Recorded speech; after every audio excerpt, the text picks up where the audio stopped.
let us bring this postponement back, to the front burner and look at what happened then, because a lot of people were saying that from what they saw on the ground, let's even take one of the indices, the distribution of PVCs, that INEC did not seem ready by that. I mean, the fact that some people had, some people did not have, and right now we have improved tremendously from where we were before the 14th of February. It showed that INEC could have done a lot better, and this time that, the elections was postponed to could have helped the commission. So why didn't the INEC chairman at that point in time admit that at that point they could also do with some more time, but hinged it squarely on security? Beautiful. That question is for him. You remember I told you that day when you asked me the same question. I said, the man is the umpire, is the one in charge. The I there means independent. If he says he will be ready for February 14, ordinarily we should just take it that maybe he will be ready. But we saw the frenzy with which the PDP establishment was insisting on postponement, and it raised doubts. One will start suspecting, why do they want postponement? Is it for altruistic reasons, because they genuinely believe he will not be ready when the man was in? And you remember I also said that day, when you quoted the figures of PVC collection around the country, I said, well, the man said he will be ready. If on that day he himself discovered that he's not ready, we all see he's not ready, he will come and talk to us. But he said he was going to be ready. So why was there a frenzied attempt, to push him? But they got it. They succeeded. And we can see what they are now doing with it, Let's get to back to Abuja. Mr. Mike Ahamba, SAN, still there today. Could you tell us your opinion about whether or not the chairman of INEC should stay or go? No. Yeah, please, it's not a question of my opinion as whether it should go or not. The Constitution provided a tenure of 5 years for the membership of the National Electoral Commission. And that National Electoral Commission is listed among other parastatals of Nigeria. You can go to section 153. About 11 of them are listed there. It's not just National Electoral Commission. And if you go to section public certified as those staff of some of these commissions. Now, once you're a public officer, and there are provisions that cover public office and disengagement, you will be affected by it without operation of anybody. I don't know why this is causing so much trouble, because I know that Professor Iwu went on a disengagement leave. So why is this one causing so much problem now? I don't see the basis for all the trouble, because it is purely legitimate under the law and has been happening. Why all this furor now? Mr. Ahamba, don't you think that this is coming because the nation plunged, I'm using the word the nation now because of the government at the center as well as the security agencies plunged us into all of this. If they had not postponed the election for another 6 weeks, do you think we would have been bothered about whether he stays or goes? You see, nobody is indispensable in human affairs.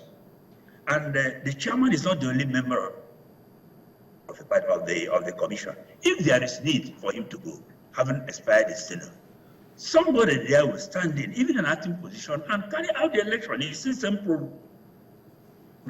But what I don't like is the idea of suggesting that the thing is being imported now. It's an existing law which was not made by President Jonathan.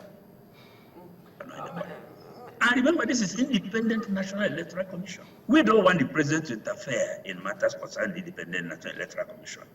And if he has decided not to interfere, why are we forcing him to do so? So this is the position. I've heard my brother Ahmed, what's he talking about there? They want to force him out. Force him out. Look, let me say this. When a political party relishes in resting on going contrary to the law as the basis of its own agenda, then the nation should be very, very careful, because it's a prelude to breach of rule of law. So we don't expect that to happen. Because I don't see how. We all know the law about disengagement of chief executives of public offices that come under the definition of public offices of a federation, which INEC is one. And we're acting as if it has ever happened before. When you quit, nobody even knew observed it. Why are we observing it now? This is the point I want us to make. Mr. Ahmed, is it something that you would you say it is wise? I mean, we're talking about an organization here, and we're saying that, you know, this is an organization already primed. I mean, these elections would have been history by now, but for some reasons, it is not history, it's still in lieu. We're about to conduct it.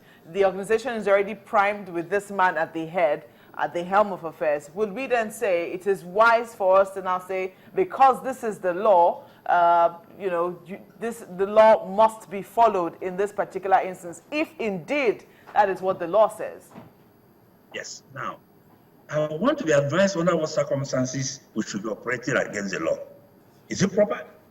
We cannot under any circumstances operate against the law. First of all, what is the responsibility of the federal government? That is to supply the funds. We all know that the money was given out. So if there was any omission that created the postponement, you can't pass it back to the federal government because it had done its job to an independent commission.